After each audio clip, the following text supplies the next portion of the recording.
Hello everyone, how are you? I hope you all will be very fine. Dear students, आज हम study करेंगे हमारे 4th standard term 1 की lesson number 3. Okay, उसका जो remaining portion है आज हम उससे स्टडी करेंगे. So let's open the lesson number 3.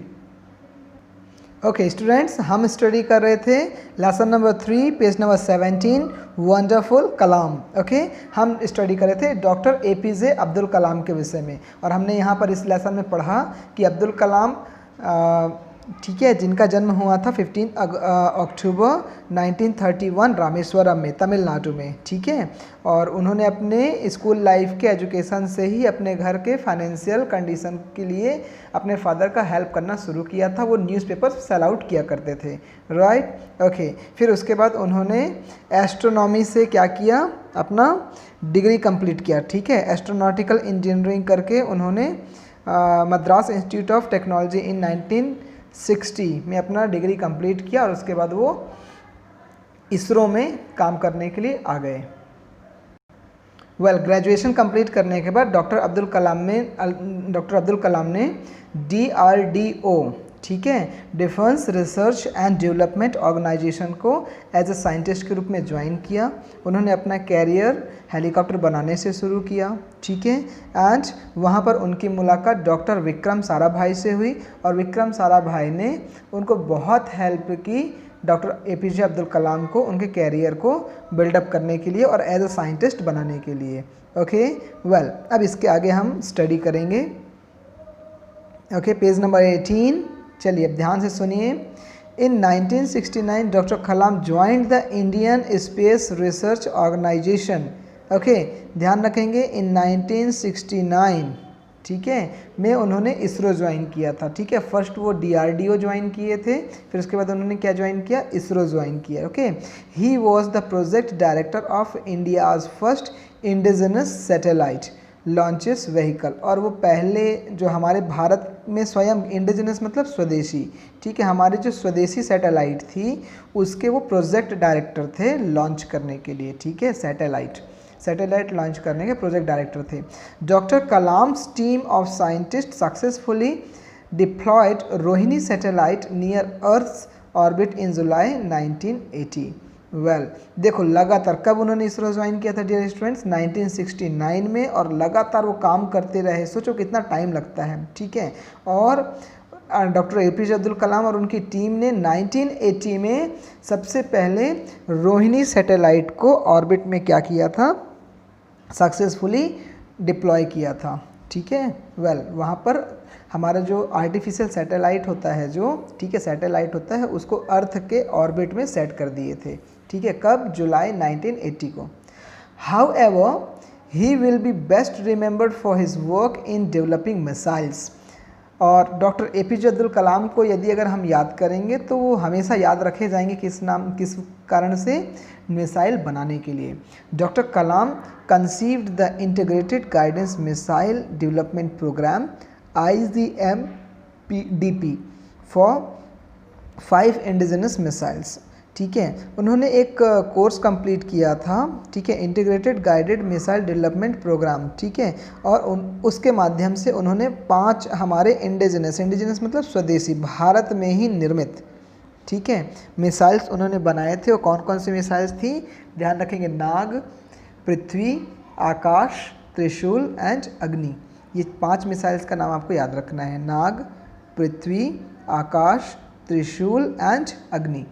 He also played a key role in Pokhran nuclear test in 1998.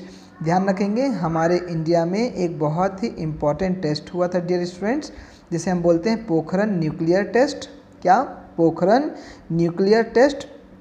ठीक है, हमने न्यूक्लियर एनर्जी का टेस्ट किया था 1998 में, और उस समय डॉक्टर APJ अब्दुल कलाम ने बहुत ही इम्पॉर्टेंट रोल उस प्रोजेक्ट को कंप्लीट करने में पूरा किया था. Did you understand? In 1992, Dr. Kalam was appointed as the scientific advisor in the Defense Ministry. हमारे यहाँ का जो रक्षा मंत्रालय होता है ना, ठीक है, हमारे यहाँ का जो रक्षा मंत्रालय होता है, जैसे मान लो हमारी विदेश में किसी से लड़ाई हो जाती है, हमारे देश में कोई आक्रमण कर देता है, तो उसके लिए हमारी सेना रहती है, राइट। तो उसी सेना के मंत्री को क्या बोलते हैं, डिफेंस मिनिस्टर, और उस कार्यालय को बोलते हैं डिफेंस मिनिस्ट्री। ओके वेल, तो डॉक्टर अब्दुल कलाम जो है 1992 में भारत के साइंटिफिक एडवाइज़र बने थे, ठीक है। उनको बोला गया कि भाई आप साइंटिफिक एडवाइज़र बन जाइए, ठीक है, डिफेंस मिनिस्ट्री के। He later also served as the principal scientific advisor to the government of India। फिर उसके बाद धीरे से उन्हें क्या बनाया गया, प्रिंसिपल ही बना दिया गया, ठीक है। किसका principal, scientific adviser to the government of India, ठीक है। वो साइंटिफिक एडवाइजरी दिया करते थे, did you understand, government of India को। Then in 1998 doctor Kalam proposed a countrywide plan called technology vision 2020। Doctor Abdul Kalam ने 1998 में उन्होंने अपना एक विज़न रखा था पूरे देश के लिए, ठीक है, जिसका नाम क्या था, टेक्नोलॉजी विज़न 2020। 2020 में भारत देश किस तरीके से आगे बढ़ेगा, उस 2020 तक हमारे कौन कौन से लक्ष्य होंगे, उन लक्ष्य को हम कैसे पा सकेंगे, इस विषय में उन्होंने पूरे देश को बताया था, ठीक है। कब बताया था, 1998 ही proposed a countrywide plan called technology vision 2020। ध्यान रखेंगे, टेक्नोलॉजी विज़न 2020 किसने दिया था, डॉक्टर APJ अब्दुल कलाम ने। कब दिया था, 1998 को, right. He described it as a road map for transforming India into a developed nation by 2020। उन्होंने पूरे भारत देश के लिए एक रोड मैप तैयार किया था, एक गाइडलाइन जारी किया था, ठीक है, कि हम किस तरीके से अपने भारत को बदलते हुए एक डेवलप्ड कंट्री के रूप में 2020 तक हम कंप्लीट कर लेंगे। जो अभी टाइम चल रहा है ना, ये अभी कौन सा टाइम चल रहा है, देखो कौन से ईयर पे हैं हम, 2020। तो अब्दुल कलाम साहब ने ये सोचा था कि इस साल तक हम भी एक डेवलप्ड नेशन हो जाएंगे, हम भी पूर्ण विकसित राष्ट्र के रूप में हो जाएंगे। मतलब हमारे देश में सभी वो फैसिलिटीज़ जो अमेरिका में, जापान में, ठीक है, यहाँ देखने को मिलती है ना, वो सारी टेक्नोलॉजी, सारी फैसिलिटीज़ हमारे नेशन में भी आ सकेगी। ऐसा सपना किसने देखा था, डॉक्टर APJ अब्दुल कलाम ने। Understand well, the plan called for increasing agriculture productivity, emphasising technology as a tool for economic growth and widening access to health care and education. उनका जो बहुत बड़ा मुद्दा था, सबसे पहला उनका मुद्दा था कि एग्रीकल्चर की प्रोडक्टिविटी। एग्रीकल्चर प्रोडक्टिविटी मतलब हम जो खेती करते हैं उस खेती में और किस तरीके से उत्पादन बढ़ाया जा सके, कैसे हम और ज़्यादा से ज़्यादा फसल उगा सकें, ठीक है, ये ठीक है। और जो टेक्नोलॉजी होती है, ठीक है, उसे हम कैसे लागू कर सकते हैं अपनी इकोनॉमी को बढ़ाने के लिए, मतलब हमारे यहाँ अच्छे से खूब सारे लोग पैसे कमा सकें, ऐसा वो प्लान बनाए, ठीक है। और साथ ही उन्होंने ये भी प्लान दिया था कि हम हेल्थ केयर को, जो मेडिकल की फैसिलिटीज़ होती हैं, उसे बहुत आगे बढ़ाएंगे, साथ ही साथ एजुकेशन को भी हम बहुत आगे बढ़ाएंगे। ये सारे विज़न किसने दिए थे, डॉक्टर APJ अब्दुल कलाम साहब ने, right. Okay well, doctor Kalam succeeded KR Narayanan to serve as the President of India from 2002 to 2007। Okay well, doctor Abdul Kalam KR Narayanan के बाद जो है भारत के प्रधान, वो क्या बन गए, राष्ट्रपति बन गए, प्रेसिडेंट ऑफ इंडिया, ठीक है। और 2002 टू 2007 उन्होंने अपने इस पोस्ट को संभाला। He was the first scientist and bachelor to occupy the Rashtrapati Bhavan. वो पहले हमारे ऐसे व्यक्ति थे जो साइंटिस्ट होते हुए, ठीक है, और बैचलर, मतलब डॉक्टर APJ अब्दुल कलाम साहब ने शादी नहीं की थी। ओके स्टूडेंट, इसी वजह से जो शादी नहीं करते उन्हें क्या बोलते हैं, बैचलर बोलते हैं, राइट। तो वो हमारे भारत के पहले ऐसे राष्ट्रपति थे जिन्होंने राष्ट्रपति भवन में रहना स्वीकार किया था as a Rashtrapati, as a president of India, जो कि साइंटिस्ट थे और बैचलर भी थे, right. He had a very successful stint as a president, ठीक है, उनके पास बहुत अच्छा काम करने का तरीका था प्रेसिडेंट के रूप में। And he was affectionately often referred to as the people president. और वो, उन्हें पता है सब लोग क्या बोलते थे, सब लोग उन्हें बोलते थे कि ये जो हैं लोगों के सबसे पसंदीदा प्रेसिडेंट थे, ठीक है, इन्हें क्या बोला गया, लोगों के सबसे पसंदीदा president, right. Okay, next, he was known for his motivational speeches and interaction with students during this period। जिस समय वो राष्ट्रपति हुआ करते थे उस समय वो बहुत सारे लोगों को किस लिए क्या क्या करते थे, मोटिवेशनल स्पीच देते थे, प्रेरणादायी अपनी बातें उन्हें बताते थे, राइट। और साथ ही साथ interaction with students during this period when he was the president of India, then many time he used to interact with the students, okay, to make a conversations regarding study, regarding futures, regarding their plans, etc. Okay, so it was the hobby of Dr. APJ Abdul Kalam. We can say that he was the motivational speakers as well as the interactor with the students. Okay, Dr. Kalam received numerous awards during his distinguished career as a scientist। एक scientist के रूप में doctor APJ Abdul Kalam ने बहुत सारे award प्राप्त किए। Okay, in 1997 ही received India's highest civilians honour, the Bharat Ratna. ध्यान रखेंगे 1997 में डॉक्टर APJ अब्दुल कलाम साहब को कौन सा पुरस्कार मिला था, द भारत रत्न, ठीक है, उनको भारत रत्न की उपाधि मिली थी, भारत के सबसे बड़े सिविलियंस के रूप में, ठीक है, सर्वोच्च नागरिक का सम्मान। जो भारत रत्न होता है, भारत का कौन सा सम्मान है, सर्वोच्च नागरिक सम्मान, ठीक है, द हाईएस्ट सिविलियन ऑनर, ठीक है, वेलकम मिला 1997 में, understand well. Doctor Kalam 79th birthday was recognised as world students day by the united nation. देखो ध्यान रखना, डॉक्टर APJ अब्दुल कलाम, जैसे हम चिल्ड्रंस डे बनाते हैं ना, ठीक है, बाल दिवस, इसी तरीके से डॉक्टर APJ अब्दुल कलाम के 79th बर्थडे को क्या माना गया था, ठीक है, और अब मनाते हैं world students day, worlds student day. और ये कौन डिसाइड किया था, यूनाइटेड नेशन ने डिसाइड किया था, अंडरस्टैंड, मतलब विदेश के जो अन्य देश हैं उन्होंने डिसाइड किया कि अब हम क्या करेंगे, डॉक्टर कलाम के 79th बर्थडे को वर्ल्ड स्टूडेंट्स डे के रूप में सेलिब्रेट करेंगे, right. Next, doctor Kalam was a prolific writer too. Doctor Kalam एक बहुत अच्छे राइटर भी थे।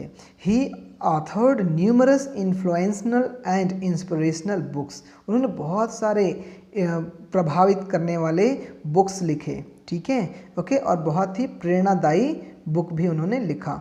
His famous book include mission India and inspiring thoughts. उनकी दो बहुत इंपॉर्टेंट बुक कौन सी थी, ध्यान रखेंगे, ठीक है, mission India and second inspiring thoughts, ठीक है, ये दो बुक के नाम आपको याद रखना है, understand. Okay, come to the next page. On 27 July 2015 doctor Kalam passed away in Shillong due to heart failure after having collapsed during a lecture at the Indian Institute of Management, Shillong। यहाँ पर एक बहुत ही दुख भरी घटना हुई। 27 जुलाई 2015 को doctor Abdul कलाम जी का निधन हो गया। कहाँ, शिलोंग में, ठीक है। किस वजह से हुआ था उनका निधन, हार्ट फेलियर, ठीक है, उनका हार्ट फेल हो गया था, राइट। और आपको बहुत जानकर आश्चर्य होगा कि जिस समय उनकी डेथ हुई थी डियर स्टूडेंट्स, उस समय वो क्या कर रहे थे, लेक्चर दे रहे थे। सोचो, वो लेक्चर दे रहे थे, ठीक है, और लेक्चर देते समय वो गिर गए थे ज़मीन में, ठीक है, ओके, वेल स्टेज में ही वो गिर गए थे। और कहाँ लेक्चर दे रहे थे, Indian institute of management Shillong, ठीक है, ये इंडियन इंस्टीट्यूट ऑफ मैनेजमेंट जो शिलोंग में स्थित है, वहाँ वो लेक्चर दे रहे थे, बच्चों से बात कर रहे थे, बच्चों को इंस्पिरेशन दे रहे थे, ठीक है, कुछ बातें बता रहे थे। सो डिड यू अंडरस्टैंड, आपने ध्यान दिया कि डॉक्टर APJ अब्दुल कलाम कितने प्रभावी व्यक्ति थे। वो अपने अंतिम क्षण में भी बच्चों से लगातार बात करते रहे, वाह, ठीक है। Now despite his immense success in the field of science and technology, doctor Kalam's greatest achievement was his ability to inspire generation of young Indian to dream big. His lifestyle and techniques continue to inspire people across all ages. ध्यान रखना, एक scientist और एक technology में बहुत बड़ा success प्राप्त करने के बाद भी उनको मतलब वो बहुत उन्होंने सक्सेस प्राप्त किया। और साथ ही साथ डॉक्टर अब्दुल कलाम का एक बहुत बड़ा अचीवमेंट ये भी था कि उन्होंने हमेशा यंग जनरेशन, जो हमारे जो यंग पर्सन हैं जैसे हम सभी हैं, उन सभी को बड़े सपने देखने का उन्होंने इंस्पिरेशन दिया कि आप बड़े सपने देखो, आप बड़ा करने की कोशिश करो, आप बड़े अचीवमेंट्स के लिए जाओ। ठीक है, ये डॉक्टर अब्दुल कलाम ने हमेशा लोगों को समझाया। हिज लाइफ स्टाइल, उनके जीवन जीने का तरीका, उनकी टीचिंग्स, उन्होंने जो हमें समझाया वो हमें लगातार इंस्पायर करता रहेगा। हम जब भी किसी भी एज के ग्रुप में रहेंगे, ठीक है, हर समय उनके टीचिंग्स हमारे साथ जुड़ी होगी। अंडरस्टैंड? सो डियर स्टूडेंट्स, ये था हमारा लेसन जिसका नाम था वंडरफुल कलाम। तो आपको समझ में आ गया कि डॉक्टर कलाम साहब इतने वंडरफुल क्यों थे। ओके तो डियर स्टूडेंट्स, आप एक काम करेंगे, आज आप अब्दुल कलाम साहब के पिक्स को देखेंगे। ठीक है, उनकी लाइफ स्टाइल देखना, कितने सिंपल पर्सन थे वो। ठीक है, ओके। सो वंडरफुल कलाम डियर स्टूडेंट्स हमने बहुत अच्छे से समझा, आपको समझ में आ गया होगा। ठीक है, अब उनके जितने अचीवमेंट्स हैं, उनके डेट ऑफ बर्थ हैं, ठीक है, उनके फादर के विषय में, ठीक है, उनकी स्टडी के विषय में, देन उनके काम के विषय में, किस तरीके से उन्होंने काम किया, उन्हें कौन कौन सा सम्मान मिला, ये सारी बातें आपको इस लेसन के अंतर्गत कंप्लीट करना है। Okay, as well as in the next video we have to solve the important question answer. Understand? What do we have to do? क्या करना है हमें? सब important question answer solve करना है। तो जैसे कि आप देख सकते हैं, इसे आप solve करने की कोशिश करो डियर स्टूडेंट्स। ठीक है, मैच द कॉलम सॉल्व करने की कोशिश करिए, क्वेश्चन आंसर लिखने की थोड़ा सा कोशिश करिए आप, है ना। वेल, इसके बाद हम ग्रामर को छोड़कर बाकी सारे एक्सरसाइज को अगली वीडियो में हम अभी सॉल्व कर रहे होंगे। ठीक है, इसलिए अब तब तक आप इस लेसन को 1 टाइम 2 टाइम फिर से पढ़ लीजिए, घर पर रहिए, सुरक्षित रहिए। Okay, now dear students, take care and stay safe. Thank you.